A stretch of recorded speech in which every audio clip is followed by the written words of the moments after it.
So I don't know exactly who needs to hear this, but I want to come and remind you today to not forget your joy. Oftentimes in this world, when you look at the news, when you look at social media, there's so much that is pulling from your joy. It almost wants to make you fearful, right? But I come to remind you today that in Christ there is fullness of joy. That is one of the benefits of being a believer in Christ, is that he offers us his joy. The joy comes from him.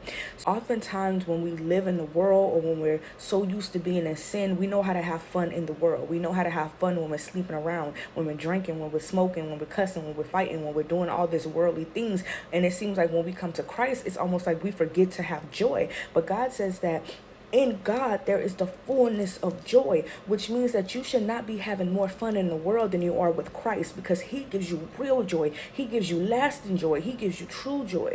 I found myself scrolling on social media feeling a little stuck because my life wasn't looking like all the people's life on social media. How everybody just seems to be traveling, turning up, having fun, popping bottles, doing this, doing that. And I almost got a little discouraged because I was like, why does it seem like they're having so much more fun than it is that I'm having in Christ? And God had to remind me, he was like, you're doing that to yourself. I never said that you couldn't enjoy your life in me. I never said that you couldn't have fun in me. All I'm saying is learn how to do it inside of my presence and not outside of my will. You can still travel. You can still have fun. You can still do things, but do it in me.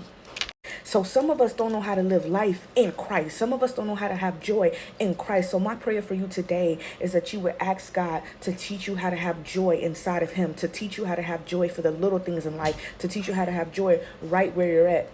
But that you don't have to have a certain income bracket to start enjoying life, but that you could have joy in the small things. And I pray that you will also remember that the joy that you have, the world didn't give to you, so the world can't take it away.